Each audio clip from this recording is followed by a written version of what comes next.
and welcome everybody to Locked On Lads TV. I am Peter Wilkinson. We're here for round 4 of ANZCAR Thunder, live from Nashville Super Speedway, and I'm joined tonight by a very first-time commentator, Buzzer. How you going, mate? Yeah, good, Wilco. Good to be here. Should be a good race here, and looking forward to seeing how the new start procedure goes. Oh, it's going to be very much exciting stuff. We're going to see lots of stuff about starts procedures tonight, except for no one's going to have a caution, and we won't even get to test it. But that is right, and not ANZCAR. ANZCAR has decided to use the new iRacing starting zones, so I can't wait to see that. We do have the only Carl Wilkinson with you in the background, just lurking around. He may jump in and say something. Do you want to say hello to the audience and Carl, that's missed you so much? Good evening, everybody, and welcome back to the Thunder series here on Locked On Lads TV. It's good to be back. I'm just here in the background, just lurking around to help out a bit tonight. Not sure how long I'll be keeping around, but nice to be back, and very much missing talking to everybody and missing chatting away. Yeah, we do miss you too. I hope you're going to get well at some stage, mate, because we do desperately need you back. So quickly tonight, I just want to shout out to this beautiful man that's on screen as well, Mr. Michael Skurlock. It is his 300th, official 300th race for ANZCAR. So congratulations, Mr. 305, doing it for the 300th time. Hopefully he has a really good night tonight. I'm sure he will. He usually does. It's a 30-second lap. The boy is qualifying right now. So let's turn my phone onto mute and let's see what's happening out there as he flies around for a second lap. Look, we've got a new start procedure tonight. There is a little bit we're going to have to get used to it. I've been given information that after a caution, basically there is a zone just before the start-finish line. And once the cars are in that, the green flag will raise at some point, and that means everyone gets a jump. The rules do say something about the leader does get to start in that period. If he doesn't start by the end of the period, the green flag goes. So we're going to wait and see what happens tonight. So going to be some really good fun. A little bit something that I know Ryan Jones has been in the Discord banging on about for weeks now, trying to get a starting zone. But we just finished Skurlock finishing his lap. Let's go to someone else who might be on a fly here. And let's bring up the timing tower, which will show you Ruben Phelps is at the top of the table so far. But Dyson has just gone straight to the top there. Last week's round winner, Andrew Dyson, showing people he's got some pace on the super speedway. Big shout out to Mark Johansson, Tim Harris, and Abigail Foster in chat on the different ones. And the man, the myth, the legend, Russimus Prime. Old Russell Clark there on Twitch. Thank you, everyone who is dropping by tonight to say hello as Edward Foster finishes his set of laps as we go to Brad Fenley, who had a really good race on Sunday night in the Australasian Supercar E-Series, who is the major sponsor for tonight. Round 4 brought to you by the Australasian Supercar E-Series, another series that we proudly broadcast on a Sunday night. They are the week off next week, but if you are interested, that field picks up and fills up very quickly on a Sunday night. V8s on ovals, really, really good fun. As Brad finishes with a 31.3, which sees him a little bit down the order in 20th. Now, Buzzer, what do you expect from tonight? Lots of speed, lots of chaos. What do we expect?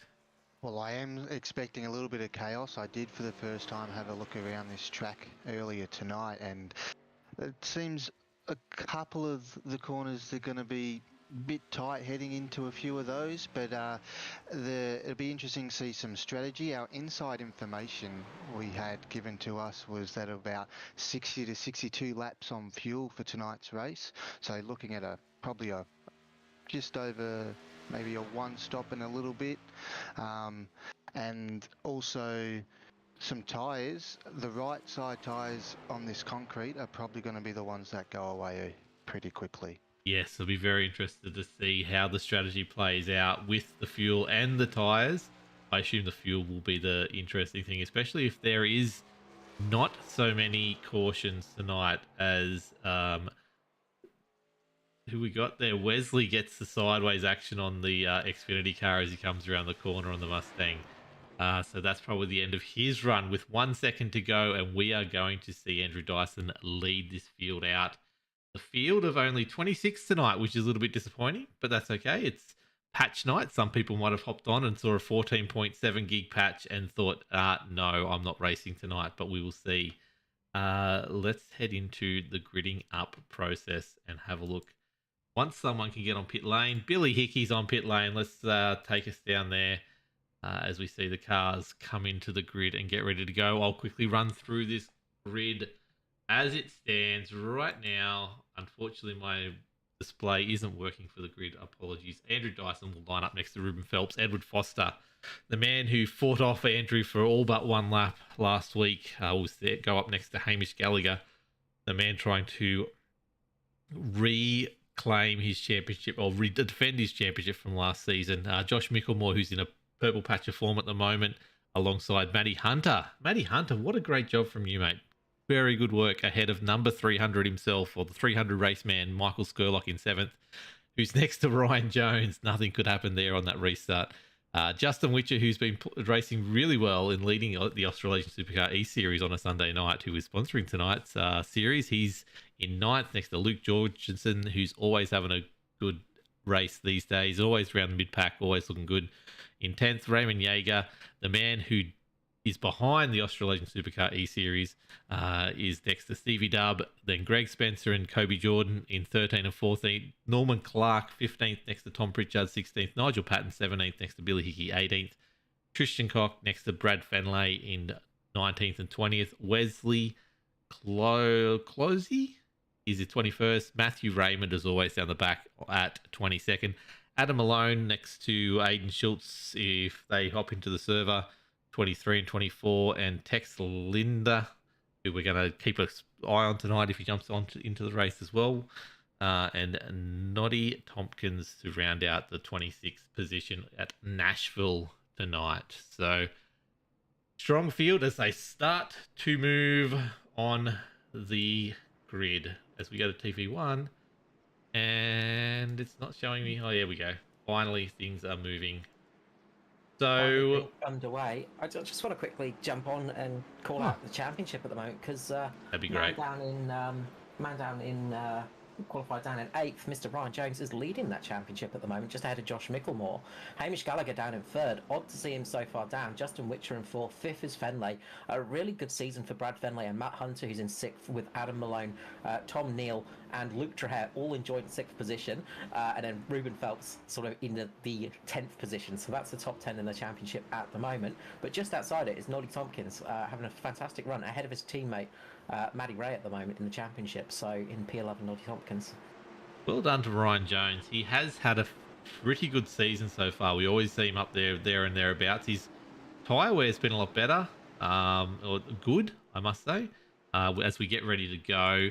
Andrew Dyson will lead them away with this restart zone happening. We don't know what's going on, but there it is. It's green, and Andrew does get the jump still. And that's Edward Foster getting behind him to push him along, and Dyson immediately goes up to the high line and then gets himself going the most optimal line he can, cutting across in front of Edward again to go back to the low line. Ruben Phelps looking to get in front of Ed, and Hamish really wanting to push up, but Josh Micklemore is holding that ground. But Dyson is out to a nice solid start, getting that momentum around coming out of the first lap. He will lead them around still, but Ruben Phelps has got in front of Edward Foster here. He can drop down to the bottom line if he wants. And we see that Skurlock in the background taking the super low line across the bottom of the track there as he tries to get around Josh. But he just ends up back behind Josh. Micklemore as... Yes, and Matty Hunter has slotted... Here. Yeah, Matty Hunter's slotted back in. He was on his lonesome up top there. Ooh, it's getting pretty close at the Matty Hunters and Hamish Gallagher just trying. Yep, they're in position. They're fine. Too wide still with Matty Hunter. No, it's Skurlock and Jones as those two were side by side at the start. Buzzer, it's all fairly calm. Team so far at the minute, isn't it? We don't mind that. We don't mind that as Raymond Yeager does pull up alongside Stevie Dub here to try and get down the inside, and he does. But Hamish Gallagher has finally made the move on Edward Foster stick. So Ruben Phelps has opened that up. It's interesting seeing Ed fall back so quickly in the field from where he was at the start. So just going around about 4/10 a second slower than the guys around him. So he is dropping back in the pack there. But Ruben Phelps is now working his hardest to get back up to the back of Andrew Dyson there. But Matty Hunter, what a great job from him sitting there in sixth, just ahead of championship leader Ryan Jones. So Buzzer, what's your experience with NASCAR with driving left? Driving left, I've had no experience with driving left, but I did do a couple of laps before tonight, and let's just say for these blokes to do this for 112 laps, I commend them. Definitely can. As we go back to the back of the field there, Noddy Tompkins, as we talk about, and Norman Clark's headed back 8 spots in the field, which is interesting there. I don't know what's happened there, but let's have a look on board and see, or not on board, but have a look. There's no damage there. Up to the front, Wilco. We've got Hamish Gallagher making a move for second place. Second place as he dives down the inside there of Ruben Phelps. It's interesting. Hamish is now up there. This is where we expect to see him.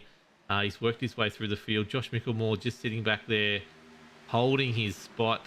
But will Ruben now push back? Can't hear Buzzer. That is a problem. Let me get that fixed. Apologies for the audio issues.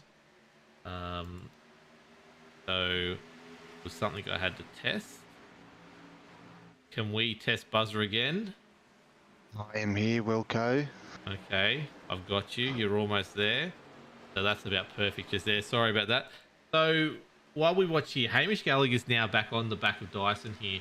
So we're 7 laps into the race. The gap is under 0.2 of a second as Josh Micklemore pushes down the inside of Edward Foster now. Carl, I do want to just quickly bring you in. Just quickly, is this normal that you see for Edward to drop back so quickly at the start of the race? I think he's expecting to be expecting a relatively clean race. I think he's trying to preserve the tyres a little bit. The lines he's taking at the moment, he's just not pushing the car quite as much. He's not taking such a tight line. He's not battling as much as some of the others, not putting too much heat through the tyres. So I get the feeling that he might just be sitting there and waiting for something. Waiting for nothing to happen, I should say, as Gallagher makes a pass for the lead on Dyson now. They are really trying to push forwards up at the front, but I just get the feeling he's easing off a little bit and he's going to come back in a little bit later in the race. You can see Dyson's dropping back quickly now. He had that initial launch, but he might have taken a little bit out of the tyres. Of course, racing on concrete, it is different to asphalt. The tyres behave a little bit differently and it can really can catch you out sometimes. Excellent. That's just helped me out of while you were talking in the background. I got all the audio sorted out, I think. But while that was happening too, yes, as you said, Hamish Gallagher's got the lead. Dyson is falling off quickly, but Ryan Jones has made the move on Edward Foster as both Matty Hunter and Michael Skurlock are sitting back there looking for a way to get past Edward Foster as well. Matty Hunter getting very close up towards the wall there, but doesn't seem to have hit it. But they're too wide again up front as these guys come around. Just quickly, they're 10 seconds back to Norman Clark. So already put a third of the track on Norman Clark. They are starting to spread out. Not an issue at the moment, but we'll keep an eye on that as we go along. Michael Skurlock and Matthew Hunter have now got down the inside of Edward Foster as he continues his push backwards with Justin Witcher now. Oh no, Matty Hunter hasn't quite got it done, but he will probably get it done in the next lap or two. But quickly, let's go back, just introducing Buzzer as a whole. Buzzer is Locked On Racing's V8 specialist from the start. He's probably not the fastest V8 driver we've got now, but he was the original the original V8 driver that we had in the team. So he's definitely got some experience with iRacing. He's definitely been around Locked On Racing for a while now, and glad to have him alongside. While we're so short-staffed at the moment, good to get some more people out there into your ears and hopefully getting a bit more experience, so I don't have to do so much work all the time while Carl's out of action. but hopefully Carl gets better soon. As we see here, Skurlock's on the back of Dyson, so Jones has already got past Dyson as well. Mr. 300 Skurlock himself is trying his hardest. I wonder if he's going to be able to get a run here, but behind him, Edward Foster is in this Ruben nice little... Phelps having a look up the inside to take the lead. That is a great call. Look at that. He's just stepped aside, Hamish, and he doesn't want any part of that. If Ruben wants the lead, I think he's going to happy to give it to him as right back there. That is Dyson pushing back and got past Ryan Jones now as well. Lots of things happening here. Like there's a lot of back and forth here between this front pack, more than I thought there would be at this stage of the race. Quickly go back in the field here. Billy Hickey up 5 spots. He's at the moved moment. up a bit, hasn't he? That's a good start from Billy Hickey there. Billy Hickey started 18th. He's up to 13th. That's a great run as he tries to look at Kobe Jordan and see if he can jump on the back of him and get a run through. You can see how spread out these cars are, looking really good. We'll go to the blimp static. You can see them all going around. There's not much of a...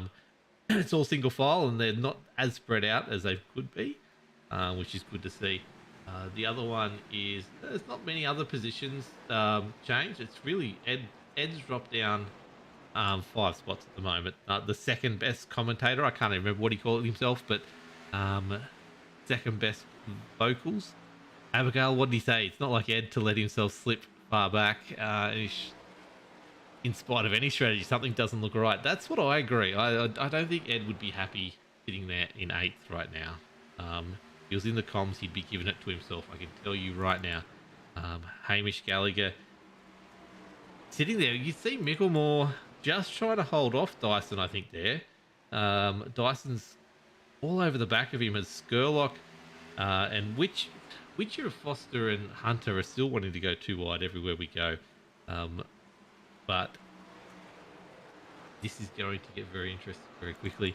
Especially in this mid-pack, or what is the mid-pack? We're not used to. There's only 23 cars in the race. There was 3 of them that didn't even start. This is very odd for a Thunder series. Any thought that this could be a week 13 issue, Carl? Yeah, I think... Oh, just tagged the wall there, did Ruben Phelps, just slightly there. That's interesting.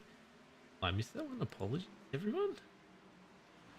Yeah, just on the exit of turn 4, he's just run out wide. And one of the things that we haven't mentioned is actually the temperature tonight as well. Well, the temperature of the track today as well. Track temps are way up there. It's 38 degrees. It's just dropped actually to 37, but it was about 38 degrees at the start. So tire temperature is going to climb as well if you start getting a bit slippery. So if you start sliding a little bit on the exit, which is very easy to do in these early stages, then your tires will heat up quite quickly and you'll fall back, and it'll take a good 3 or 4 laps just to get back into a position where they're in the right operating temperature. So that could be interesting. I do think it's a week 13 thing. I think that patch has thrown a lot of people off. I think people were expecting tonight's race to be cancelled, possibly because there is also maintenance as well. But luckily everything is running as normal. I did forget the other thing I was going to mention tonight, so thank you, Abigail. The second choice voice is Edward Foster's tag. I keep on forgetting about, sitting in 7th at the moment. It's State of Origin night as well for all you rugby league fans out there, so some people would be getting intoxicated tonight and watching football, unfortunately, as well. That does not help the situation. And yes, we do need to finish this thing by 10 o'clock because there is maintenance, as we see Kobe Jordan just trying to get that position back that Luke just took off him there. And Billy Hickey trying to keep that run going. He's going to try and sneak through with him as well. So if Kobe can get that position, although Billy might be going up there to help Luke fight back, but no, he's just getting that run on. See if he can get that momentum up, and he'll get past Luke there as well, I think, to increase... Looks like Hamish Gallagher up the front to take the lead again, with Ryan Jones coming in the 3rd. That's a great run from Ryan Jones. He's also up 5 spots at the moment as Hamish... Ruben does slot back in line and get back behind Hamish to let Hamish take the lead. Josh Micklemore looking solid as always. These top 6, very familiar names. Top 7, very familiar names. This is what we were talking about last week, even with the the road track, we always seem to see these same names up the front. But yeah, they're all just playing it out. We're 22 laps into 112. We know you can possibly get one stop in from looking at the numbers. I reckon it is only a one-stop race. I don't think it's a question mark, actually. I think it's plenty of time. So that 50 to 62 lap mark is probably the window. So if this stays as calm as it is right now, people will start looking in the next 30 laps. Ryan Jones looking up the inside to try and nab second place here. Let's run a board with Ryan. Let's have a look at what you see from the Skittles car as it runs alongside Ruben Phelps here, trying to get this position as he drops down nice and low. And we'll go to the right rear suspension. If I can find... Oh, I can't find it. Oh, very sideways there was Ryan Phelps there. Ruben Phelps, yes. Ruben Phelps there, yes, on the exit there. Wonder if his rear tyre has gone, and it's just not gone, but it's slightly drifting off. And as Carl was mentioning, with the heat of the track, it's just becoming very slippery as Ryan Jones makes his way back up to the front of the pack where we know he likes to race. The gap between first and last, very interestingly enough, is less than 10 seconds now. So the guys... What would we normally see on a track like this, Wilco and Carl? Would we normally see a 10-second to the end of the field? But with a bigger field, it would be a bit longer, wouldn't it? Normally by this stage it would be a bit wider, but one thing I want to point out is Norman Clark. He's actually starting to charge through the field. His times are a good couple of attempts faster than even the leaders. He's just held it off, just sat at the back, just kept the tyres in a relatively good shape, and now he's coming back on the attack. And I wonder if we're going to see... there's another car in that paint job up towards the front of the field. His teammate, Mr. Foster, who also is kind of just not pushing too hard in the early stages. I wonder if we're starting to see go time for these guys now. There are a few cars starting to make moves, moving up the field. That sort of just didn't push too hard in the early stages, but now they're coming alive. And you can see there's some gaps starting to appear as well. Back from Stevie Dubb to Bill Hickey, there's a fairly big gap between those two cars. And this is where you're going to start getting the guys that have pushed too hard too soon appearing, and this is where you can really start to take advantage of them. So I get the feeling this is where we're going to see those guys that have kept their tyres alive starting to make their runs. Yeah. Would you question the big leaps from Jones and also Bill Hickey with their pushes early? Do you reckon their tyres might sort of wane off shortly, or do you reckon they sort of timed their runs a bit, timed them quite well? I think they're kind of sitting a little bit in the pack a bit, so they're sort of able to take advantage of it a little bit. But you can see Bill Hickey is sort of in the lead of a pack of cars now, and he's really struggling to keep pace. He's struggling to catch up to Stevie Dubb, and he's got Greg Spence, Kobe Jordan, and Nigel Patton, I think, all over the back of him. So I think Hickey's tyres are starting to just get to that cliff, and he's starting to struggle a little bit now. The car's not looking as... if you watch the cars as it going through the corner, it's a little bit nervous now. And I feel like he's just starting to feel the effect of that early push. I think Ryan Jones didn't push quite as hard. He sort of went through a little bit sort of quieter through the field. But he might start getting into trouble in around about 10 to 15 laps. That's when his tyres might start hurting a little bit more. But hopefully the cars around him are hurting even more than that as well. As we see a little bit of movement with this pack here, which is the Billy Hickey we're just following, as Nigel Patton tries to make a move there as well. Greg Spencer's got past him. It is interesting. It's now out to 12 seconds back to Noddy Tompkins, but the main point I was picking was Norman Clark at probably about 15 laps ago was 10 seconds off the lead. So for a good 10-15 laps of the race, the field was pretty much sitting similar pace all the way through the field, which is interesting to see. But yeah, Norman Clark was about 2 seconds off the pack.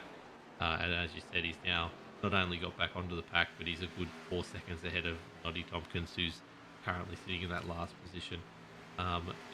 We've got the top 8 are spread out by 1.8 seconds at the moment. Then there's this little pack that we're watching now, which is a 1.3 second gap to that lead pack. Then there is, it's Matty Hunter and Stevie Dub that are in their pack on their own. That's a 1.5 seconds back, and then it's 1.5 seconds back to the pack we were just watching of 4. And then another almost 2 seconds back to this backpack who's had a spin. We've got a caution here. We just got it. Number 15 and 23 have come together. Let's go back on the instant replay and try and find out what happened there. It looks like Tom Pritchard and Raymond Yeager. So we're caught on board up here. above Tom Pritchard here. And let's have a look here. He's on the concrete. He's getting up high. He's hit the wall. He's come down straight into Raymond Yeager. Raymond Yeager pretty much had nothing to do there. But it's only So those... unlucky to be caught up in that. Yeah, let's go on board with the number 23 there, the gyro. Just go back a little bit here. Just have a look at it at full pace. He's got no sight of this if you have a look at this at full pace. So as you can see, he's going past. He did a little bit of wheel work there to keep himself straight. And yeah, just out of nowhere, Pritchard comes down, unfortunately, leaves him on the dirt. We have the caution. We will have cars coming in. This is not ideal for pit strategy. So it'd be interesting to see what people do as we see Hamish. The whole field coming in, obviously, to splash up on fuel. We will look at pit stop lengths, if I can get that going, and just see who's been saving fuel for that period of time, and who takes tyres will be the other thing, because we have seen the drop off of tyres so far. There's a definite speed advantage to having fresh rubber on. Skirley deciding to be not quite at 180 degrees to the wall there, but he's doing a good job. As we see lots of cars going up here on Jacks. Taking and Ryan Jones beats out the pack.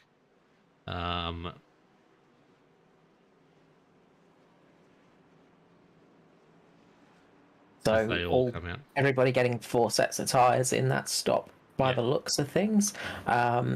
Jones maybe just taking a splash less fuel than some of the other drivers. He was stationary for a 0.5 of a second. Yeah, just a little bit less. Usually fuel-wise, I think they're not going to be making it to the... Well, not at this stage. There's 62 laps, 65 laps max. You're looking at 100. They're still 12 laps short. So we need to see a caution in the next probably 15 to 20 laps, and then people will start to think about getting to the end. But tyres will be an issue if they try and go that long on a stint, I think. So we'll see. But I'm just looking at it now. Yeah, everyone's between that 14 to... that's what I've done. Wrong one. So let's go that one. So as you see there, 14 to 15 seconds is the whole field there. Ryan Jones and Justin Witcher could have just been saving just a touch of fuel, or as you said, actually Norman Clark as well. 13.9 seconds on the box is a great effort from him, and gets him up another couple of positions up to 16th in that pit stop as well. So it will be interesting to see whether that comes back to get them, if it was something that they were doing where they've put a little bit less fuel in, or they just saved more while they're going around. We talked about Norman being way off the pack at one stage there, and we talked about Ryan, who was just sort of going with the flow and letting people go backwards around him. So maybe he was just saving just that little bit of fuel. It all helps, doesn't it, Buzzer? Even in a V8, little bit of fuel. A little bit of fuel helps, and it'll just a little bit each lap, and when we get to those pit stops, the more you can save, and the shorter pit stop we get as we head into our restart here, then towards the end of the race we'll see exactly how much it really impacts, I reckon. And here we go. So they're in the restart zone, and Ryan Jones jumps, and we are green. And Dyson's going to take advantage of this, and he's going to get down the inside of Hamish Gallagher, which is going to relegate him back down. Micklemore is hung out from Ruben Phelps, and Edward Foster's going to start to try and come back through the field here after his little bit of a low start. But very good start from Ryan Jones, and now he just really wants to look after those tyres for as long as he can. Doesn't want to work too hard for this, as Ruben Phelps, talking about working hard, Ruben Phelps and Josh Micklemore really want to get that 4th and 5th position sorted out quick smart. Edward Foster's coming into the action. Josh Micklemore's actually got it, got 4th position, but it's now Ruben and Edward that are fighting over it, and that's Stevie Dubb in the background. No? Yes, it is, but that's Matty Hunter doing a great job. Man, who we don't talk about enough. In the top 10 at the moment, doing a solid effort, keeping back Justin Witcher, as you see there on his outside, who is a very accomplished driver on his own, keeping him out of action, and Stevie Dubb sitting behind, just waiting for something to happen between these two. And the man we keep on talking about, keep on going back to, Billy Hickey, sitting there with a great start. He's up to 11th, just knocking on the door of the top 10 currently. As we go back to the front, and Ryan Jones and Hamish Gallagher nose to tail, looking like they're ready to have a fight. These two love each other, so they wouldn't do anything like that. We see Tay inspired livery coming down the inside of Ryan Jones to see if he can get a little bit of a run on him, but he just can't quite get it. But Ryan's car looks back on the rest of the field. Big moment for Hickey. Sorry, just to cut in there. Big moment for Hickey going through turn number 2. He just caught the apron a little bit. He's running a really low line at the moment, and that caused the back end to step out on him in the SRM machine, the Mobile Brake Mechanical sponsored car, of course, and sponsored by the Maid of Auckland as well. Thanks for the free drinks, Matty Ray. Yeah, it was a big moment for him. He managed to save it, but he lost a little bit of time there. Yeah, you can see, I'm looking at the times now, Billy Hickey, 31.6 was his last lap. Everyone else is pretty much doing 31.2s and 31.3s. So 0.3 to 0.4 of a second. We talk about on a Sunday night. 2 or 3 tenths is a mile on a track like this. Can really hurt you, but he seems to have got it back okay. And obviously the other thing is if you got a little bit of sideways action, it will hurt those tyres for a little bit, and he needs to be a little bit careful. As these cars are just nose to tail the whole way around. Let's have a look from... Nah, on the wrong side of the track. And the of eggs. course, Yep. I'm sure you're familiar with this one, Buzzer, but, cautions breeding cautions, and, on restarts, things like that. The cars, obviously, colder tyres, they're full of fuel again, and you just got to get back in the pace of things. It can be really tricky sometimes just to get everything switched on again when you're driving one of these things. Yeah, it also acts as a bit of a restart as well, in a mindset as well, I think. It'd just be like, yep, fresh tyres, we're back to full fuel, and we'll just reset. If like Ed Foster, who had a slow start, might be thinking, right, this is my time to switch back on and try and get back up to the front as well. So as long as it is hard to sort of quickly get back into the swing of things with the new tyres and full fuel, but it can also act as a bit of a mindset change as well, I think. The other thing as well, of course, once you get those pit stops, is you can kind of see how much degradation you got on your tyres as well. Yeah, it's a key part, that stop, so you can know how hard you went, so you can adjust. And it's something that we talked to Ryan Jones about, I think it was last week, where he, or maybe even Ed Foster, but pretty much all of them actually, because Hamish Gallagher coming up the inside of Ryan Jones here up the front. Yeah, there was a no stop last week, so everyone was sort of guessing at tyre wear, and so that extra stop, knowing how much they've saved and how much they can burn this next stint, is also vital as well. But yes, Hamish Gallagher has made it happen, and he's got past Ryan Jones, and I don't think Ryan Jones never happy with getting overtaken, but at the moment of this part of the race, I don't think you would be too concerned about that. It's a chance for him to sit back and save a bit of fuel, jump him in the pit stop next time anyway. And look after those tyres a little bit. He's got a championship to think about now, as do both of these two at the front, realistically. if Ryan did take a little bit less fuel as well, that means he can just sit in the draft of Gallagher, and that will just offset that little bit of a disadvantage that he had.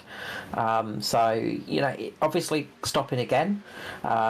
So, taking a little bit less fuel, not a bad idea. You might as well just go as soon as the tyres are slapped on effectively. There's no point in getting that extra fuel because it's really not going to save you much unless there's a late caution. Yeah, that's it. We are getting very close to that point of the race. Now, you're a newbie to oval racing, Buzzer, but having a look at this race so far, we've had one caution, one person got up into the wall when the tyres got fairly low.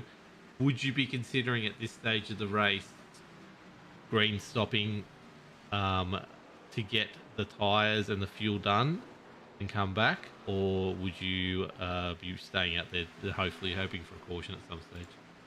Well, you'd sort of just be playing it by ear at this stage, I would think. If you're definitely in the lead pack, you'd want to see what everyone else would be doing.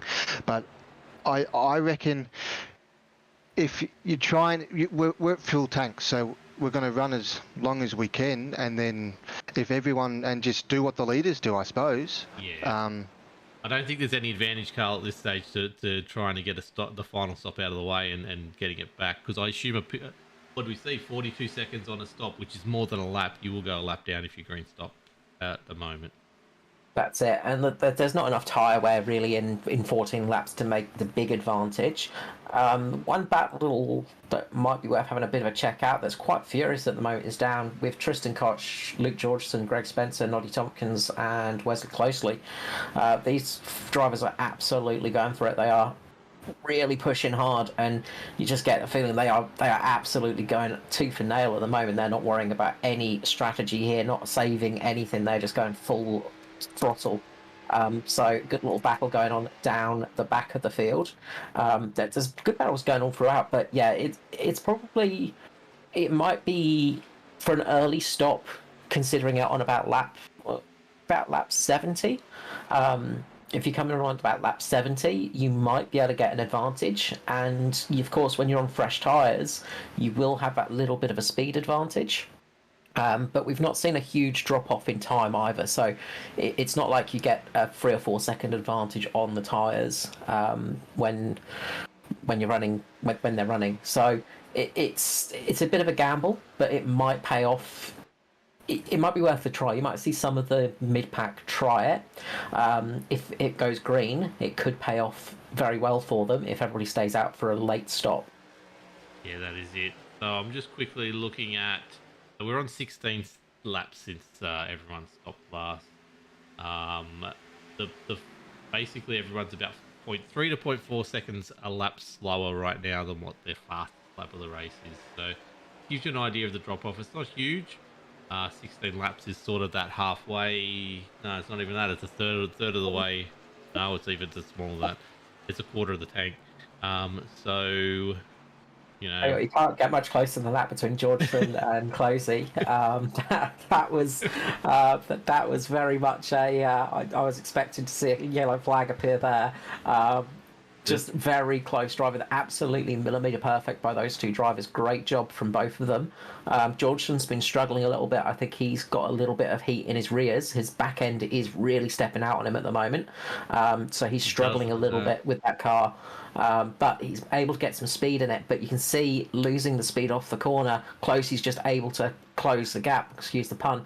And Georgeson absolutely defending, just really brutal defence there, just going down to stop Closey from having a chance. But he's just not getting the run off the corners because he's just got too much heat in those tyres.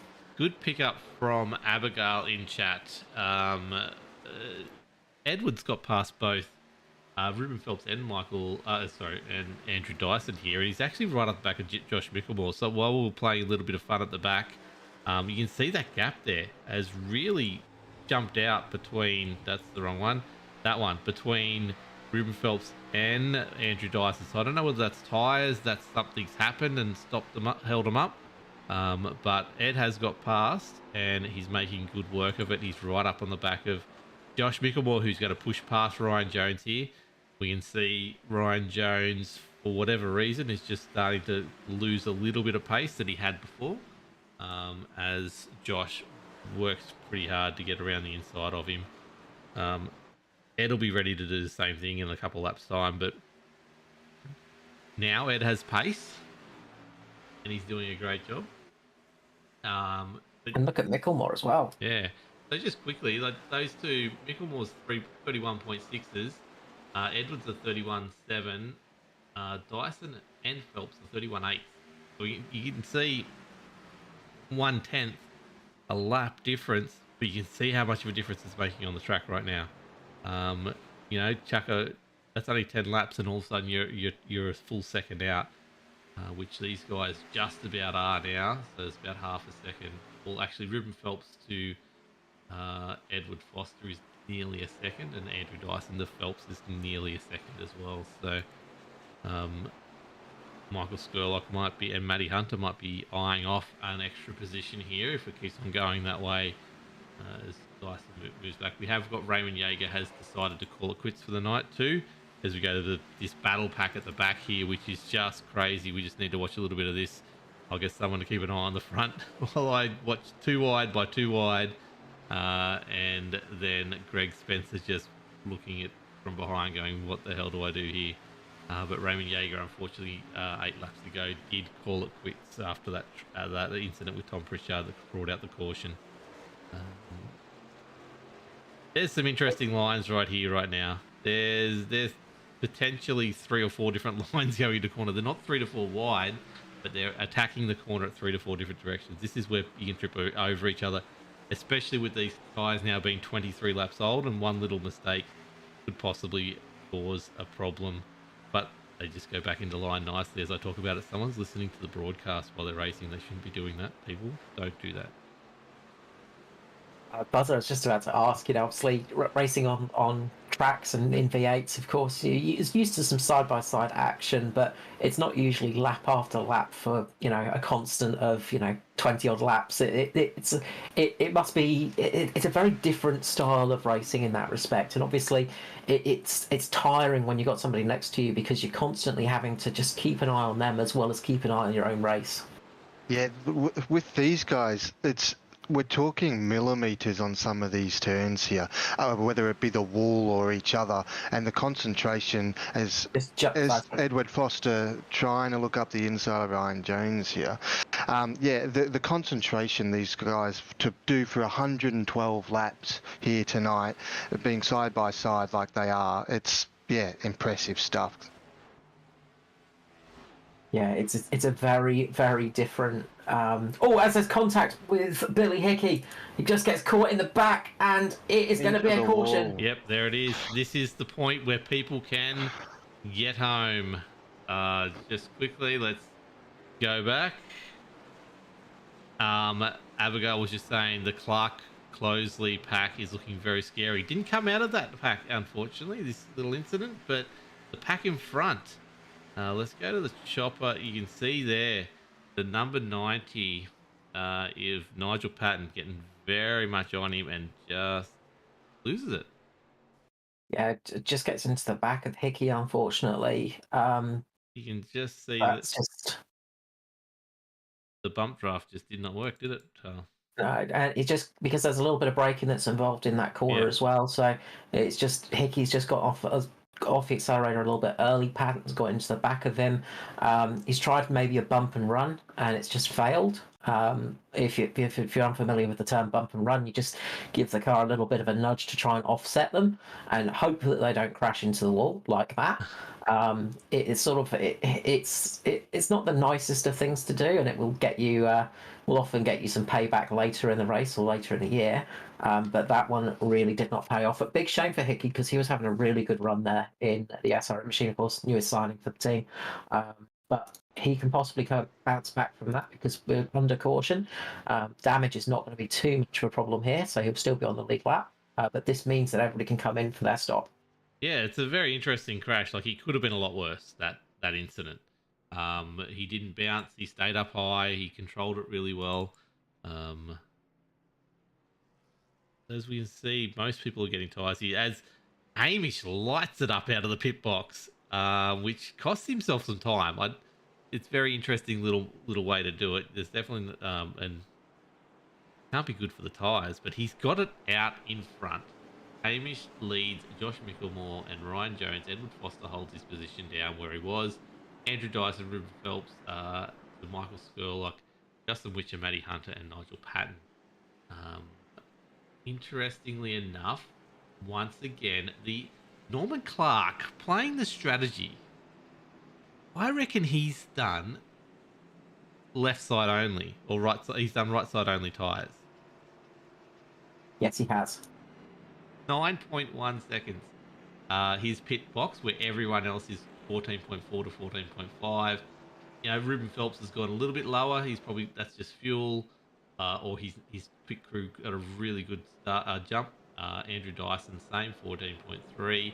Michael Skurlock, 14.3. But they had a lot of time to make up on the crew that was ahead of him, so really wasn't helpful for him.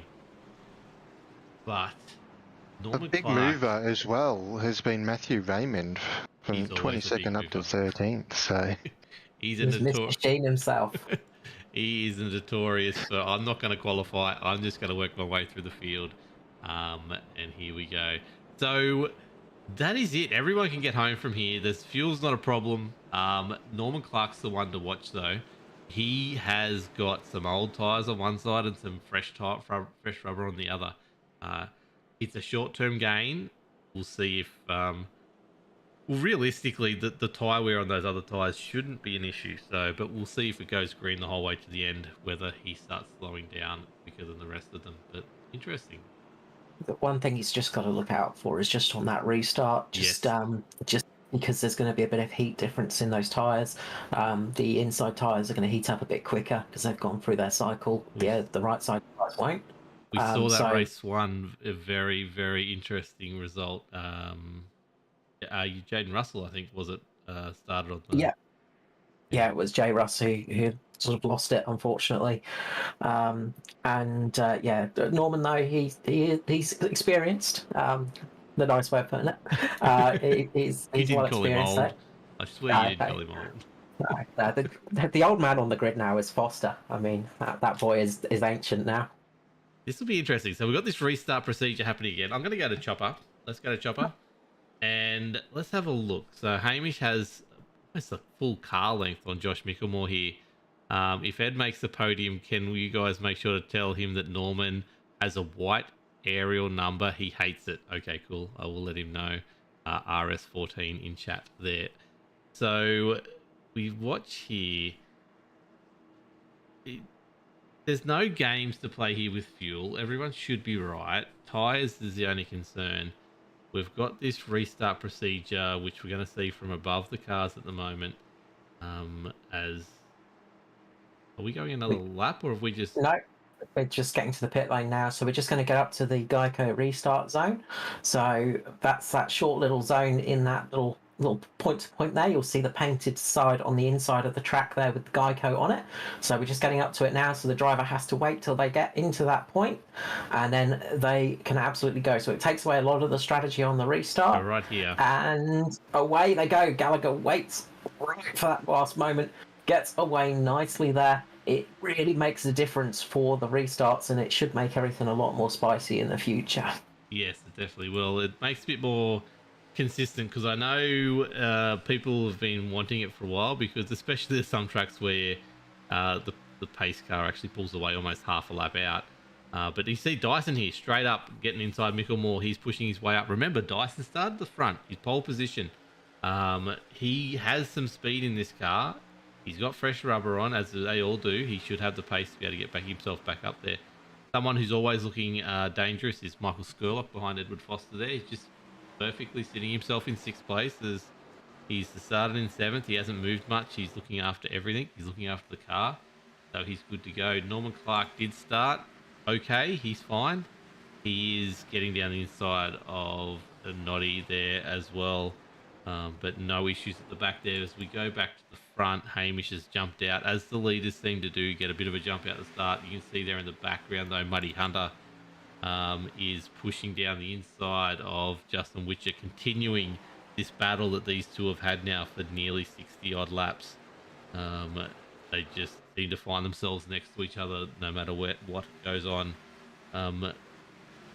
Back behind them, Stevie W is just sitting there watching what's going to unfold, and Matty Raymond, the biggest mover of the race so far, up 11 positions into 11th position, is ready to pick off a few more.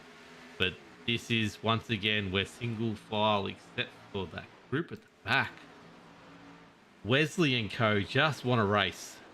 They just want to have some action tonight, and they are getting it back there in the back of the field.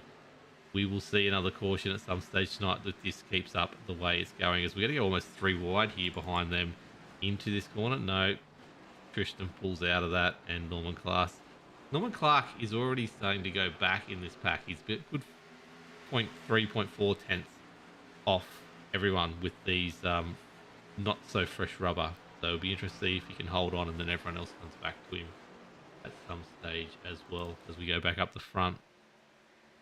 And Ryan Jones is in between Hamish and Andrew. Andrew and Hamish had a massive battle last round.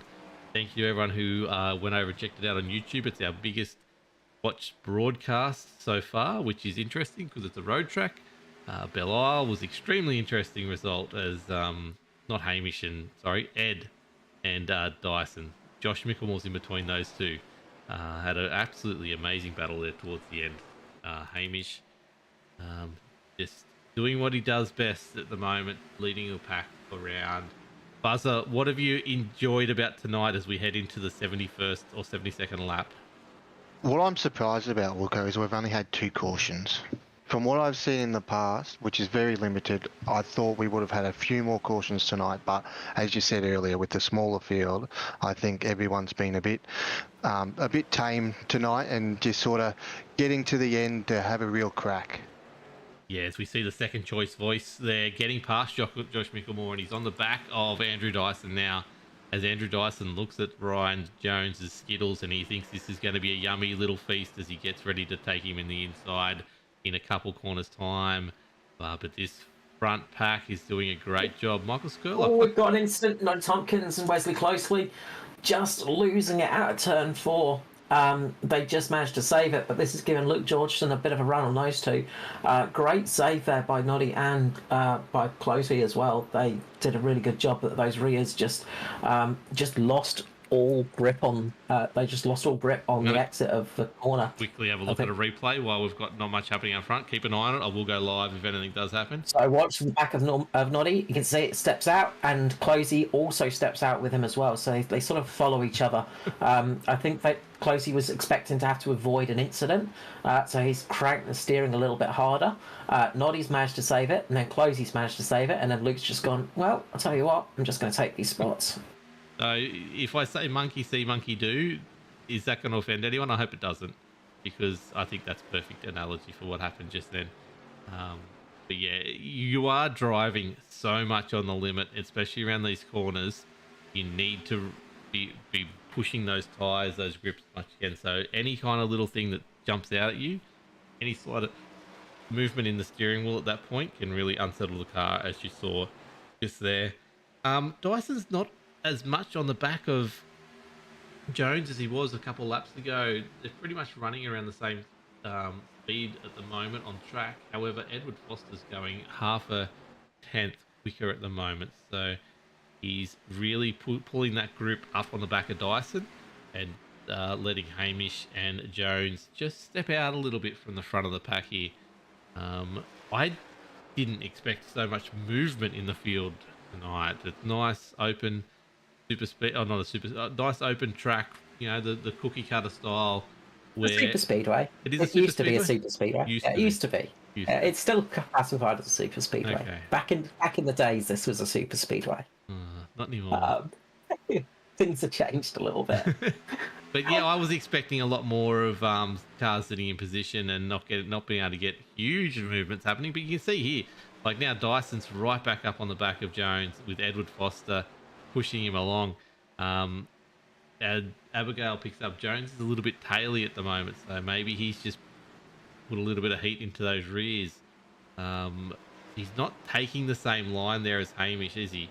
Hamish is getting down there nice and low and then getting out nice and high. Jones seems to be just staying up that half a car length higher. So whether that's having any effect on it, you see there, he's about half a car length out from, he's off that yellow line, sort of almost late apexing the second part of the corner.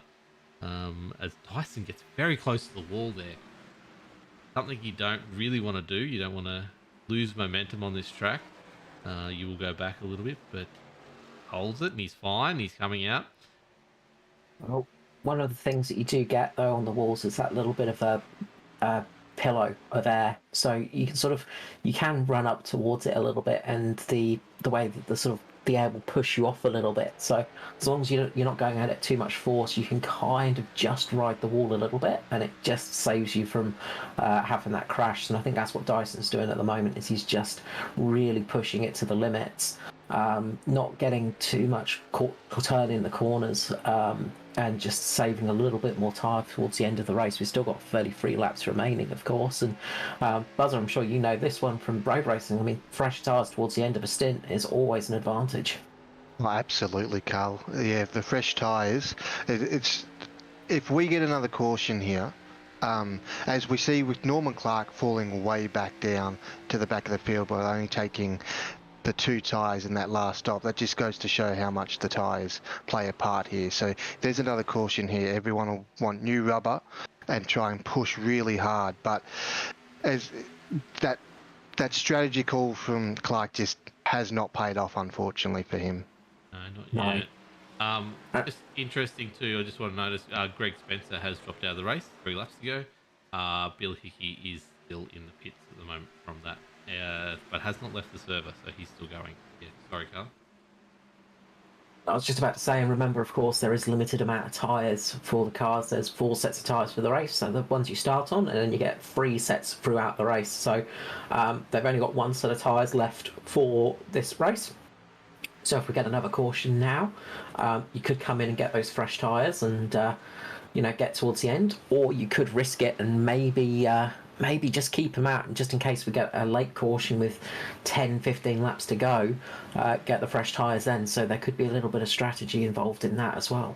Yeah, I love the limited tyres. I'd like to see 1 less set of tyres, but Ryan Jones. Wow, I caught that as well. Same time, he's definitely getting taily, isn't he? Let's have a look from the chopper and just have a look at him coming in and out of these corners. As I was mentioning before, I was from Dyson's view. You can see he just doesn't get down as early as Hamish does, and you can see the gap open up just from that little error. It only takes a little error. Dyson's really sizing him up here. He wants to make this move happen. I think you can see right there, Ryan Jones still even gets a little bit taily out of that exit as well. As he comes across the finish line, Dyson's going to stay low. I think there it is. Kicks out again there. Dyson's going to get a run on him. I think the next corner he's going to eye off a possible move there. But Jones's tyres do not look happy right now, and we've still got 40, just under 40 laps, just under 30 laps to go.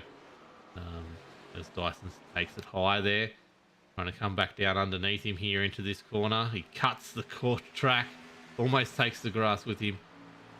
Doing everything he can to get past Jones, but Jones is doing a great job to hold on, especially with this car not looking so solid right now.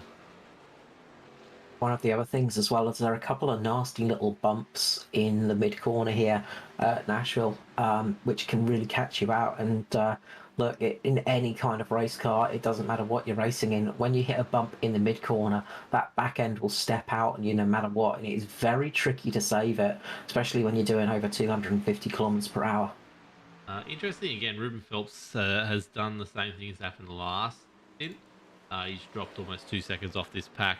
As Matty Hunter's still going around with this time with Stevie Dub, he's left Justin Wisher behind. Justin Wisher has just fallen off the pack there as he's gone back a little bit. But Matty Hunter is looking to get past Stevie Dub here. But Ruben Phelps has really fallen off the front pack there, as you can see. His lap times are 13 compared to the guys in front by almost in the vicinity of 0.3 of a second.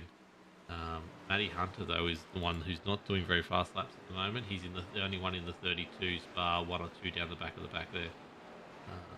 So very interesting there. But Ruben Phelps is only getting further away from Michael Spurlock, unfortunately. But have a look on board from Michael Spurlock from the nose of his car. This group ahead as he just slowly drifts off this pack as well. Michael Scurley might be struggling a little bit here too, but you can see how much they're all stepping around. Let's go forward to Josh Mickelmore. You can see how slightly different lines for almost every single car in this pack. The tercentenary man, Mr. Michael Scurlock himself, is keeping on the back of this pack, so he's sort of holding on, but he's not able to really get the pace to get up to the front at the moment. 300 races. Let's talk about that for a second while the action is in the front of this pack here. What an effort it is to get 300 starts in ANZCAR. You're talking about a driver who, even if it's 3 starts a week, like that's 2 years solid of commitment to a series. So we know Scurley loves his racing. We know he loves his oval racing. We know he's got speed. I better actually show him while we're actually talking about him. But yeah, that's a huge effort to just commit to the ANZCAR series itself for such a long period of time. He's one of those guys who's always happy and always doing something silly in the chat and things like that. As we go back here, sorry, Norman Clark and Brad are having a bit of a tussle here at the moment. But yeah, he's always the bright spark, I think, Carl, you would say, of the ANZCAR Discord and the track. Yeah, big personality for sure. Just want to jump back to Norman Clark because he's starting to come back at the drivers now, with the tyres starting to fall off a little bit and starting to plateau a bit. Again, Buzzer, from your experience, tyres, they go through different stages and things like that. And it looks like with Norman Clark, his tyres have sort of got to that stage where they've sort of equaled out. I've just got to come up front as Dyson takes Jones down the inside and Foster tries to take him down the inside. Sorry, go back, Carl. No, that's okay. Good move there from Dyson. But I was just going to say, as the tyres start to plateau a little bit and you just get that sort of things equaling out, it looks like Norman Clark's starting to have that happen to him now because he's got pace back. So keep an eye out for him latterly in the race. But it is Gallagher very much got a decent lead at the moment, almost 0.8 of a second. So he has definitely pulled out a nice advantage. The thing he doesn't want to see is a caution flag. Yeah, exactly. He's in an extremely good position right now. 20 laps to go. He was almost got a full second on the field, and he's got the boys behind him are all fighting. But Dyson has got free of Jones now, so it's going to be interesting to see. Dyson's doing around the same lap times as Gallagher at the moment. It'll be interesting to see if now he's past Jones, if Jones was just holding him up as we thought he might have been with that car that rears don't look the best. We'll see if Ed can really put this on as Billy Hickey's out of the pits after 7 minutes of repairs. So well done, Billy, for getting back out on the track after that incident. But you see, even still, Ryan Jones's car, he's looking like a complete handful at the moment. I think Ed is eyeing off this podium position and needs to get it made soon. We are technically starting to run out of laps, Buzzer. Yeah, we're getting into the closing stage of this race here. And these guys sort of behind this battle pack from second through to sixth, they've kind of got to be wary that Hamish doesn't break too far away because the lap times are pretty similar between these guys. So they're not going to have a lot of time to sort of make that time back up. Yeah, I'm just looking now. Dyson and Hamish can only be separated by thousandths of a second last lap.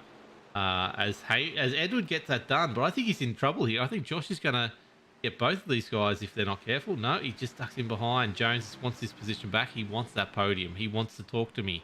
I know he does. He loves talking to us up here in the booth. These guys are fighting, which only helps Dyson, which only helps Gallagher. I think all this really, you can see how much Dyson's now jumped away from this pack as this group fights, battling out for that last position on the podium. As you said, Carl, no one wants a caution here out of those front two. Actually, probably Dyson wouldn't mind it, but definitely Hamish wants to run this one out as he's very, very close now to a full second lead and extending it on Andrew Dyson at the moment. But this is where the battle is. Josh, Edward, the second choice voice, and Ryan Jones And just there, we just saw a little bit of a bump job, a little bit of a tap from Micklemore there. That is how you do it, how you do the bump and run.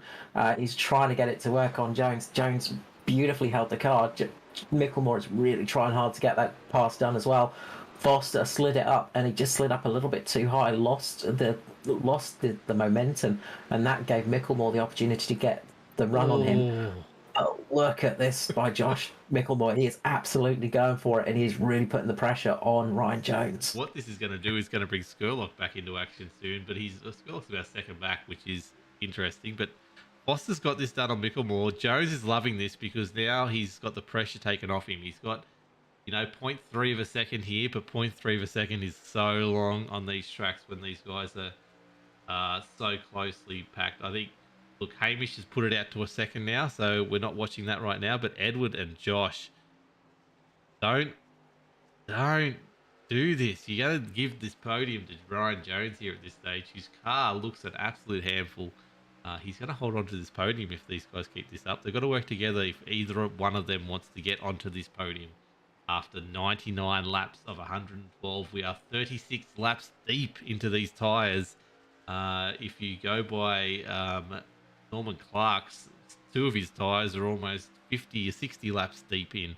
So, yeah, this is getting interesting. Edward now does close up on the back of Jones with 13 to go. I think we've got first and second sorted out, Carl. What are these? Or Buzzer? I want to go to Buzzer first. Which of these 3 gets the final spot of the podium if it goes green to the end?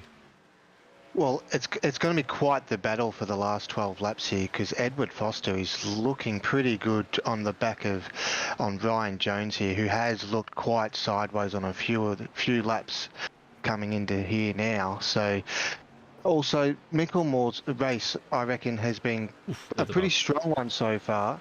So we could end up with these guys going 3 wide for the across the line. They're so close together right now. I want to take my eyes away from this because there's a really good battle going on between Nigel Patton, Matthew Hunter, and Ruben Phelps, and even Justin Witcher there for the top 10, the tail of the top 10. But this is the podium fight. These guys are doing an absolutely amazing job. There's contact, and Jones has somehow kept that. Let's go with Jones. He says he slides back through the field. He will not be happy about that. I have not got he definitely made contact with the wall there as well. I want to quickly look at this. Let's go to Chopper again, and I think that was Ed was down the inside. We'll get back to live racing in a sec because we've only got 10 laps to go, but I just want to see this quickly. Ed's got a down the inside, and Ryan just comes down on him. Is that your call there, Carl? Yeah, I'll go with that one. Interestingly, a little bit further back, Skirley just had a big moment as well coming off the corner. He's actually lost the rear and he's gone across the grass. So he's done a little bit of a grass clipping as well. So he would have taken Jones, but he ended up losing a position to Mr. Stevie Dubb, who's now on an absolute charge. Speaking of drivers that have joined the 300 club in ANZCAR, Stevie Dubb is one of those drivers. He did it a fair few races ago, and he's about to get the move done on the 11. Round the outside, he's trying to go. As we've got the battle going on here, and Stevie Dubb is trying to get up into the 5th position at the moment, and it looks like he is going to be able to make that one stick. Yeah, so we had Trev in chat saying that 53 and 31 were saving tyres. They're using them up now. It's going to be an interesting battle for that final spot on the podium. I want to quickly go back, and no, that battle pack has broken up.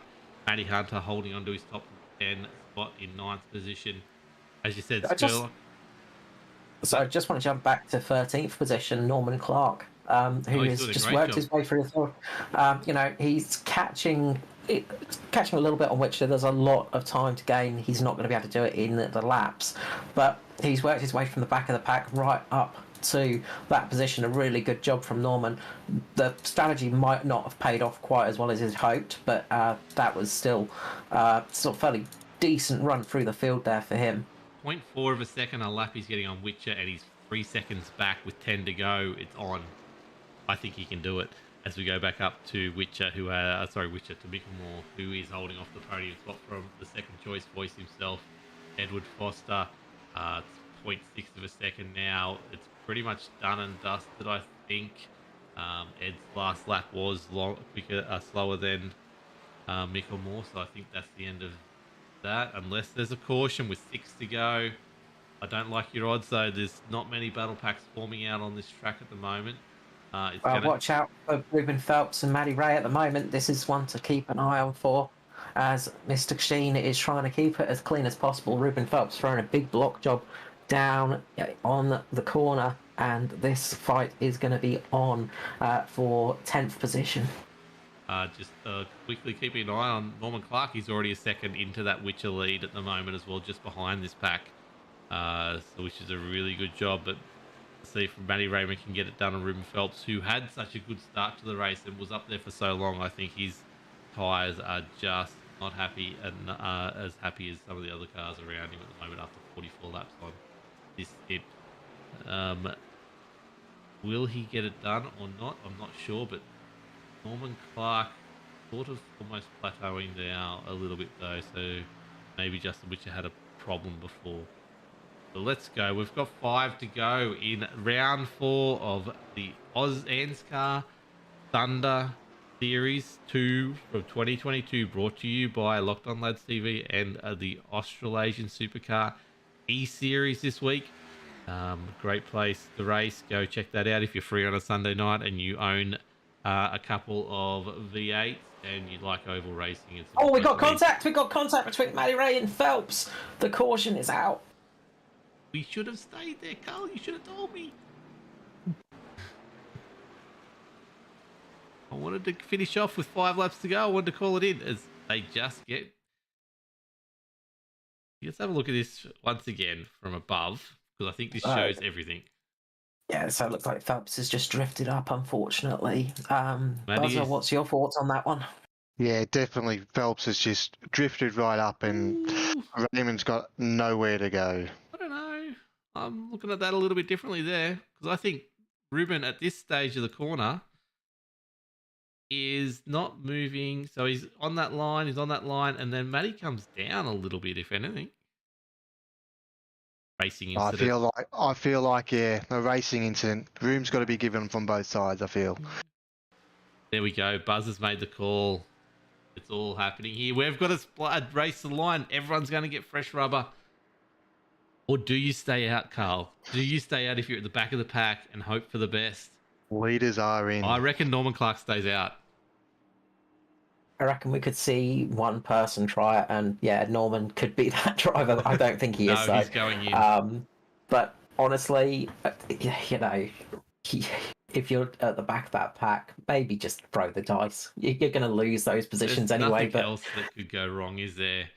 The only thing that could happen is you're going to wreck a whole field and and give somebody like Tristan Koch or Wesley Closely a win. We have got everyone in. Everyone in. Let's have a look here and see who comes out first. Who's going to do it? Who's going to have the best Jones stop? is taking 2 tyres. Edward Foster's taking 2 tyres. Hamish. Oh, no.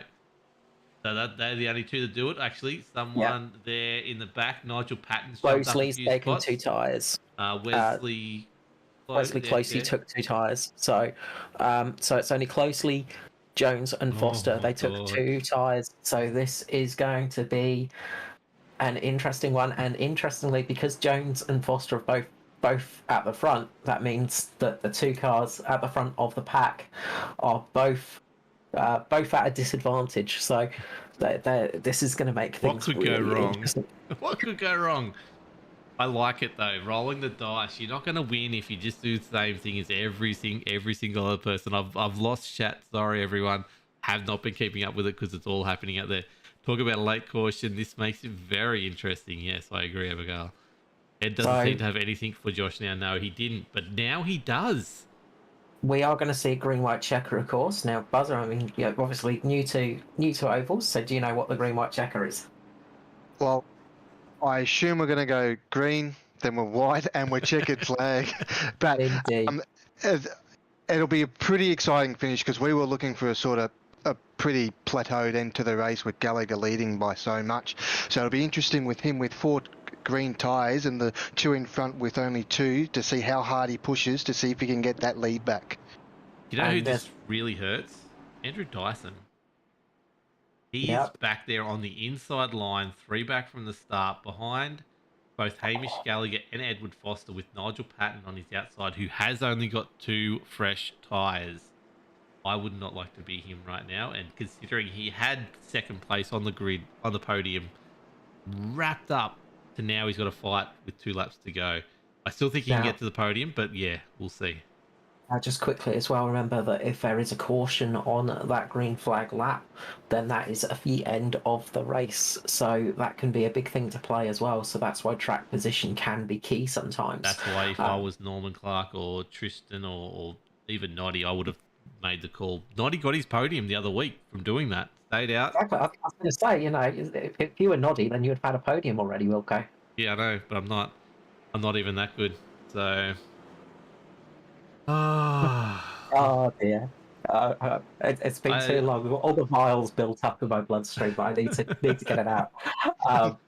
I may end up just kicking Carl from Discord at the end of before this is out. Anyway, we'll see.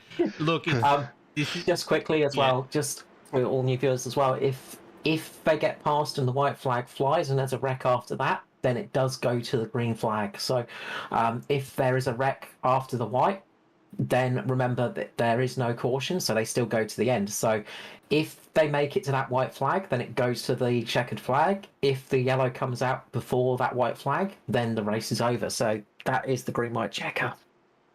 Oh, this is all going to happen. You wanted action-packed ANZCAR Thunder on a Wednesday night. You got it. We are good to go. This is 2 cars on the front. Only have 2 fresh tyres. Everyone behind, except for Nigel Patton. Look how close these guys are. They know what is up for grabs here. Look for a big move from Dyson down the inside by the end of the first lap. Hamish will want to get past Ed as quick as he can and get away. If he skips away, that's probably the end of him, I think. Josh is also someone who's had a podium sorted out as they jump. Ed does a great jump. Ryan Jones unfortunately doesn't. Hamish gets straight down the inside. This is ready to go. Ryan Jones gets down and blocks Dyson, but then gets up into Josh, and that's going to slow Josh's run down. But up the front there, you've got Ed holding it back. There it is, Tristan. That's going to be it. We get the yellow flag. Tristan stayed straight in all that. I need to go back and have a look at that. That's a great job from Tristan. Edward Foster needs to, whoever wins this race, if they beat Edward, needs to go buy Tristan a drink before this night's out. Hamish. And Gallagher's going down the inside, and Foster's blocking as much as he can. They're 3-4 wide in the background. Wall. Up in the wall goes one of the cars, the Pinnacle Esports cars. Nigel Patton's dropped way back down the field because he was the one on 2 old tyres. Here comes Gallagher. Here we go. We're getting ready to go. Hamish has got the lead. Dyson's not going to be close enough. Edward can't do it either. Hamish has got this. They're all going to go as low as they can. But Hamish gets it. And that was Dyson just into third. Edward, the second choice voice, has got second. Again, how fitting. What a finish there. I need to go back and look at Tristan. Give me 30 seconds back on Tristan. Give me 40 seconds back on Tristan. As we try. He's actually got contact with Maddie Ray, so very lucky not to get a caution come out there. So he's gone into Maddie Ray. One car, I'll tell you what to watch that one from is Luke Georgeson. Yep. Jump on board Luke Georgeson and watch from his car for this one, because that is going to be one heck of a view. Luke Georgeson in the gyro. Let's go. I'm surprised it didn't, like, he was in the infield, I guess. Wow. Like, at this stage, he is 100% sideways and out of control, but luckily in the infield. Theoretically, I guess as well, are they on pitch? Maybe the leaders are just crossed the line if we go to Hamish. Nope. There was a fair bit of time. It's just because of where he was, it didn't bring out the caution because it wasn't on the track. So good thinking by Tristan to get back up to speed. He didn't get back on the racetrack. He kept on the infield until he got up to a certain speed. Yep. So he didn't bring out the caution. So Very good Well effort. done. Now I want to look at Nigel Patton just about now because that's when he started going backwards. I thought I'd it was. buzz out, just quickly buzz out that finish. Heart in mouth moment. Oh, absolutely. It was right down to the wire there, all the way through to Andrew Dyson having a look up at Edward Foster across the line.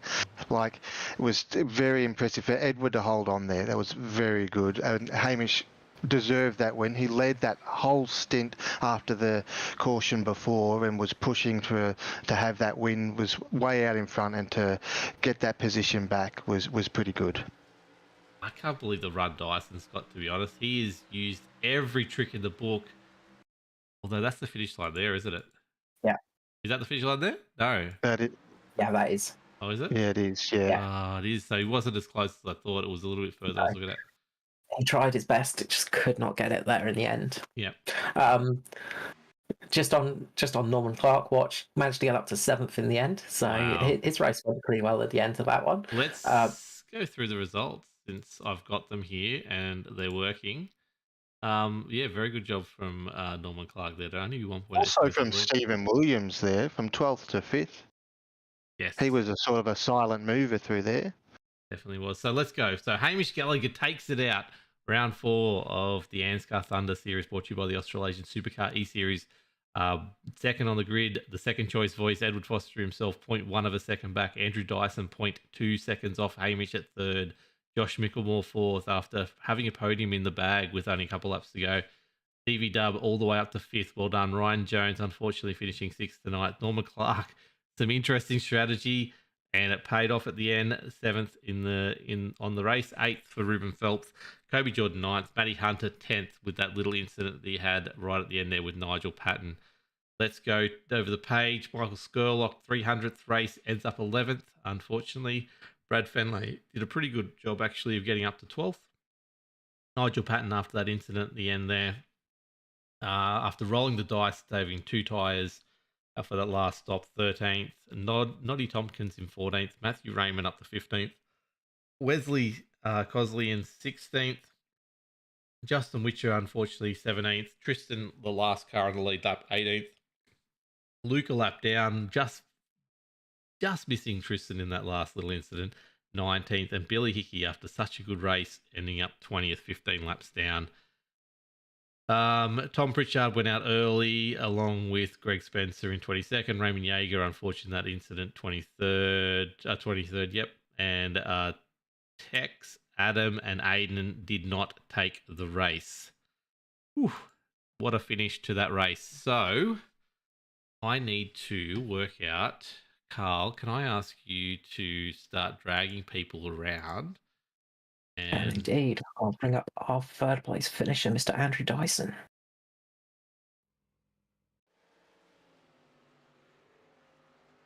Okay. Welcome to the booth again, Andrew Dyson. It's like we only talked to you a week ago. Congratulations on finishing 3rd tonight, mate. Thanks, man. That was a pretty cool race. I thought you could almost, you weren't gonna have any chance, of getting either of those two with that last in that last lap. How far behind you were. You had a very good run at it. What was your strategy to try and get them off the podium at the end there, or try and get that 1st place? On the last lap, or starting the last lap, you mean? Yeah. So I kind of came into turn 1, and like I said, they were going side by side, so I knew I was always going to get a half decent run off the exit if they ran side by side the whole way. And then when we got to turn 3, I thought I'm probably just going to end up walked behind both of them anyway, so I tried to do something a bit different, but it didn't work out. But it doesn't really matter. I mean, it was still a pretty cool little race there, so it was good. It was. You had 2nd in the bag without that final caution. Unfortunately, the two came apart. We saw you go back and forth through the field during the race, especially early on in the race. You started pole and you dropped back a little bit. Was tyres a little bit of an issue there? Oh, not really. It was just rolling along and just sussing out the field and, just seeing what was happening, who was taking what lines and whatever. It's surprising what you can learn by having folks around you, just sort of thing. So thought I'd do a bit of that, and I wasn't expecting there to be yellows either, but there was. So what do you do?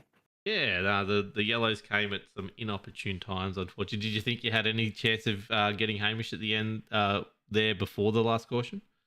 Oh, not quite, man. I mean, maybe if I could get past Ryan earlier, but the barbecue master had me held up for a long time, so I couldn't really do a whole lot.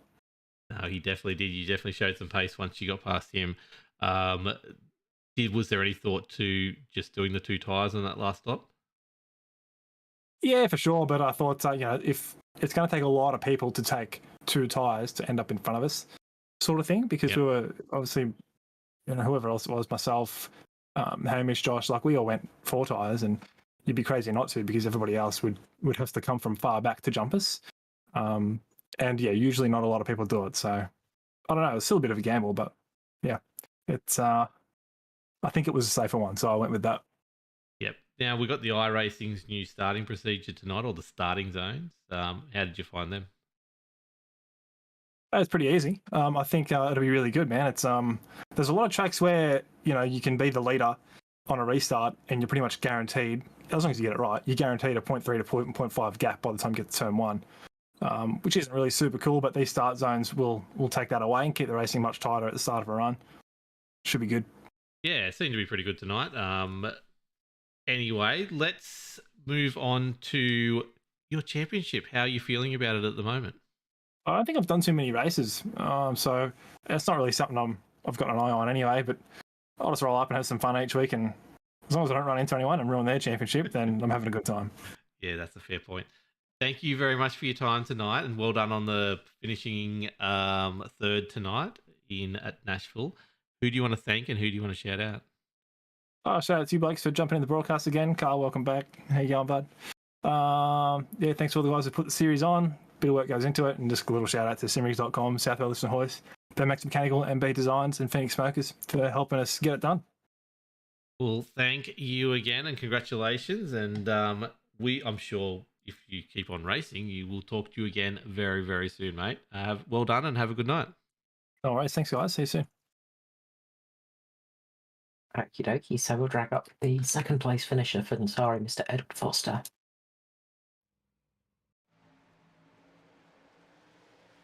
The second choice voice himself. He's got 2nd tonight. Congratulations, mate, on a hard-fought 2nd yet again. Yeah, mate. Seems to be my traditional position in these races, 2 from 2 P2. So, yeah, at least I'm consistent. You are very consistent. We talked I'm consistent. Yeah, look, we talked about it all night that you're the 2nd choice voice, and you are now 2nd place. And we saw you behind Dyson a lot tonight, and I thought you were getting shakes or something from last week, although he was behind you all last week. How'd you find the race overall at Nashville tonight? Well, I spent so much time behind him. When I blink now, I can sort of see like Phoenix Smokers just across it, like inside my eyelids. But no, I did spend a lot of time up behind like him and a whole bunch of other guys. I think I spent most of the night with my face full of somebody else's tailgate. So, yeah, I mean, it was all right. It was really hard to pass. There were sort of points where, he was saving in the beginning. I was saving a bit of fuel in the beginning too, which is why I dropped back so far, because my fuel was showing around about 66 laps out of a tank, and the race was 112 laps long. So obviously you needed to, leave yourself a little bit of margin. So there are a lot of us that were saving. I think Skirley was doing a bit of saving as well. And then, of course, once that caution came out, it was kind of like, oh, okay, we can probably all go for it now. So everybody turned the wick up a little bit. Lap time started to get faster, and it was really cool because the way that this car sort of handles around here, you can drive it with both ends of the car. Like, you can drive it with the throttle, you can trim it with the wheel, and sort of drive it through the turn any way you want to, really. And it was really, really fun. But when you're up behind somebody like that and you've got like their entire tailgate taking up 90% of your view, it's really hard to sort of see where the wall is and stuff. So you're kind of sliding a little bit off the turn and counter steering into that, and you're not 100% sure where the wall is. So yeah, there are a couple of interesting moments there, but managed to keep it off the wall and rolled a bit of a risky dice at the end just to see if I could jag a win. I'm not doing this series full time, of course, so I thought I'd roll the dice and saw what happened. And in the end, Hamish was just a little bit too good. I was just missing a little bit of drive off the turn, but apart from that, we might have got it. Yeah, there was about 5 points that I wanted to talk to you about, and you cleared up most of them just then. But it was fuel at the start that was concerning. That's what we noticed. You went back pretty quick, and then you made your way back. The the battle with you, Jones, and Micklemore. Take us through that one with about 20 to go. Yeah, it was really cool. Obviously, Daiso got past Ryan, and we're all kind of like, I had a bit of a look, and I was sort of trying to run in a little bit high and then straight line the exit, and Ryan sort of realised what I was trying to do and started, just sort of taking my line away, which is, fairly normal. And that's, of course, has given Micklemore the opportunity to slot down the inside there, and then he kind of led for a bit, and then, we were both kind of... It was actually a really, really cool battle. There were points where we were literally just sliding up the track in unison, only like an inch or two away from one another. So, yeah, that was really awesome. So, it's a bit of a shame it got broken up, really. But, it was kind of set to be one that was going to go all the way to the end. Yeah, it was our focus until obviously you and Jones got a little bit too close to each other, and I think that gave Josh the podium elect in third place. But unfortunately, that last caution happened, and as we talked about, you rolled the dice. How was that starting with the two tyres? Look, it was fine. Norman had actually tried running two tyres the stop before, so I had a little bit of info from him. He said, the tyres are good at first, and then they go away and they're absolutely awful, is what he said. And as soon as the caution came out, I'm like, how long are those tyres good for, did you say? He goes, about 2 or 3 laps. I'm like, bonus. All right, that's all I need. So, jumped in on the two tyres. And the car handled fine. I mean, it's always a little bit of an unknown, like when you take two tyres and you haven't practiced it at all, running off into that first turn, and you've got no idea how much grip you're going to have. So you're always a little bit tentative in there. But fortunately, Hamish and Ryan were side by side, so they kind of delayed each other a little bit, allowed me to get a bit of a gap. And look, if it had, like I say, I was just missing a little bit of drive off the turn because my inside tyres were about 80% quite warm. And of course, the ones on the outside were brand new, so I was getting more grip on the drive on the outside. It was trying to oversteer a little bit when I was coming off the turn. And a little bit more grip was all it would have taken. I would have been able to outdrive in there on the outside, then kind of chop down, take his line away into turns 3 and 4. But I didn't, it didn't, and he did. So, yeah, that's it. That is it, for sure. Now, I've got a little message from someone in chat at the moment. Wants you to know that, talking about Norman Clark, he's got a white aerial number. He just thought you'd like to know that.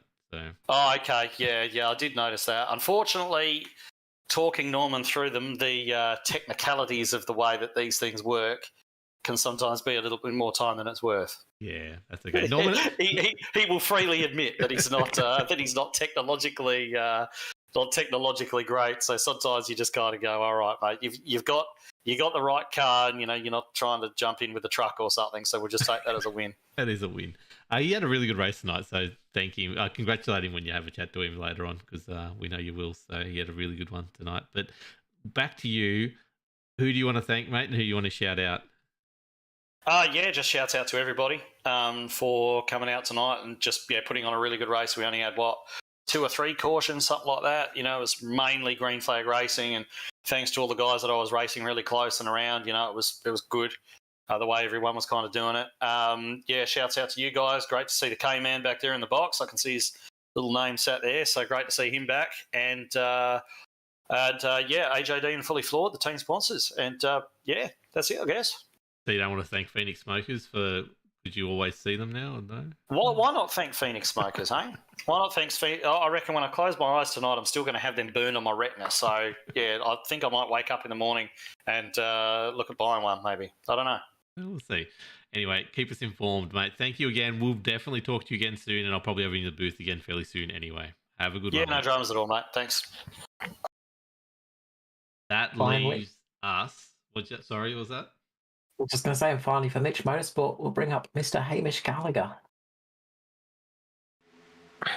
Congratulations yet again, Hamish Gallagher. Although we haven't really said it much this season. Take us through tonight. Yeah, I don't know where to start, Wilco. You started the race, and then you drove, and then you finished, and you won. Well done. That's it. I guess pretty much. Yeah, I know, because it took about 40 minutes to get into the practice server because I accidentally selected all to download the update, so I had like 15 gig to go through. I was like, oh boy, that was a mistake. So I only did about 3 or 4 laps, so I had no idea what I was doing. I was like, everyone was going real slow at the start, guessing look after tyres or something, so I just thought I'd do that. And yeah, it just sort of paid off, I guess. I think I looked quite hard to pass, so I was quite lucky being up front. That definitely helped. It was a fun race.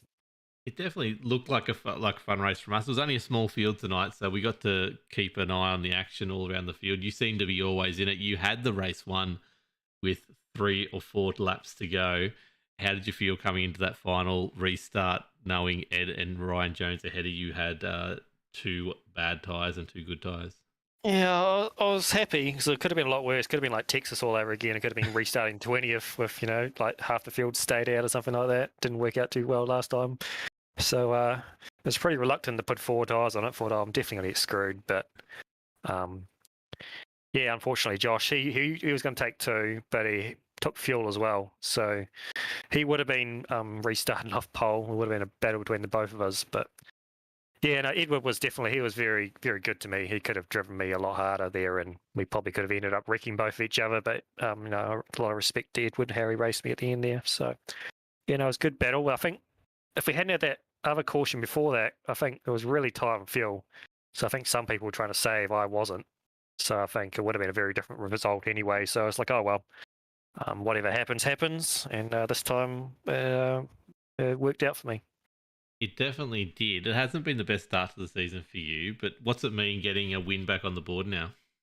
Yeah, no, it's good. It was a fun race, and Jonesy's putting up a good fight in the championship, which is cool. Yeah, so it's a good result.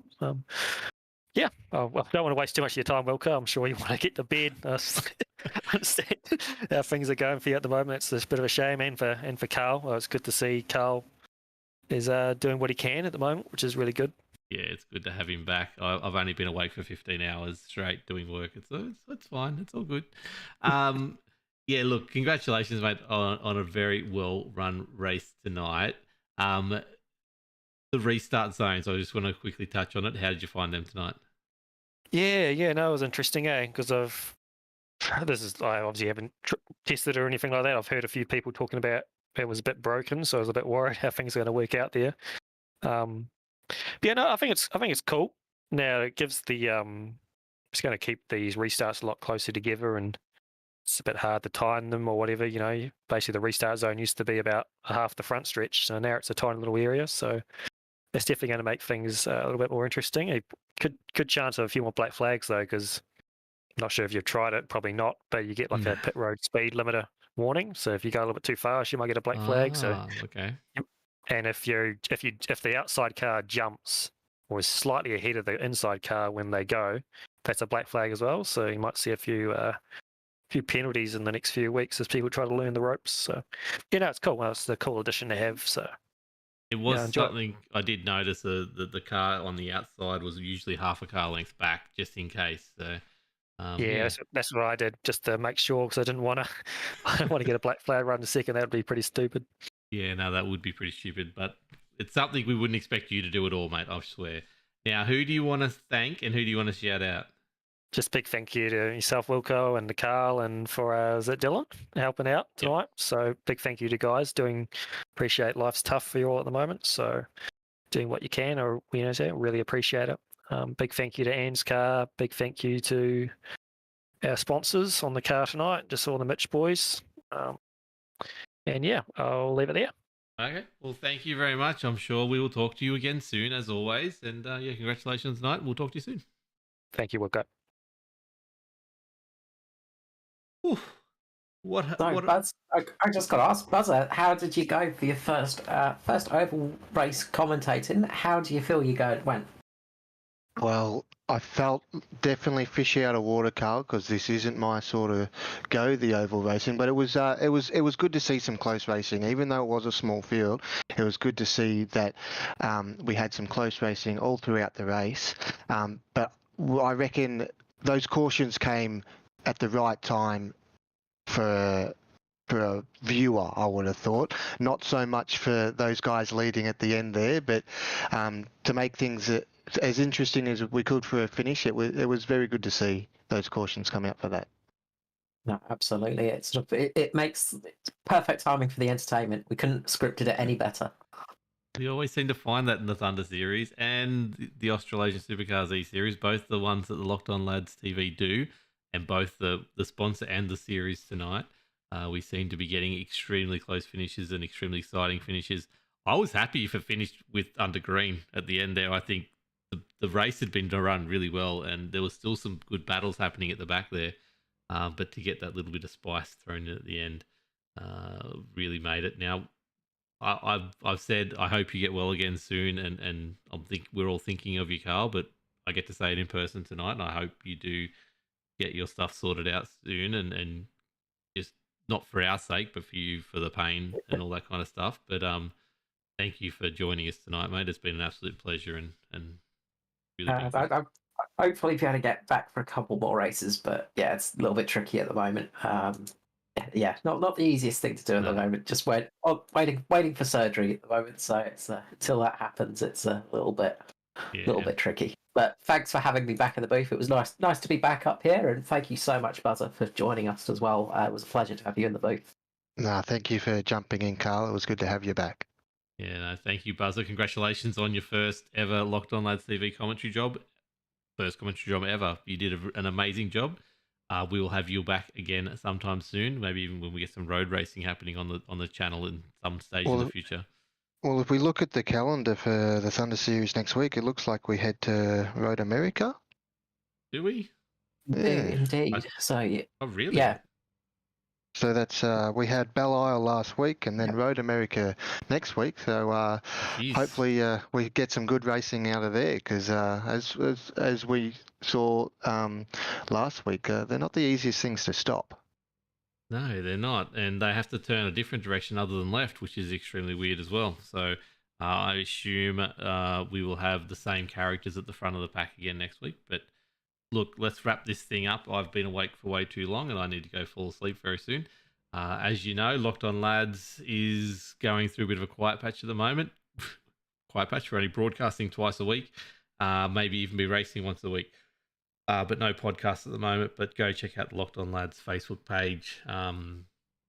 Keep in touch with the content as it happens. There's not much pre-warning at the moment, but currently I'm driving a V8 again at the moment. So yeah, I will be hopefully trying the V8 Vets when I can on a Thursday night, so keep an eye out for that. The broadcast PC, I got an update on it yesterday. It actually died twice in testing before they sent it to me. But it is apparently going through testing now. I didn't get word today, but it's getting a photo shoot done on it. It should be sent out hopefully by next week. So we'll see how that goes. But lockedonlads.com/Discord is the place to come in. Thank you everyone who's been watching, is subscribing and liking and sharing. It means a lot to us, and it's been a great help. But so we've got nothing on this Sunday. It's a break for Australasian Supercars E-Series. So we'll be back next Wednesday night for ANZCAR Thunder. Same time, same place, but this time at Road Atlanta. Thank you, Buzzer. Thank you, Carl. And we'll catch you all in a week's time. See you then. Bye.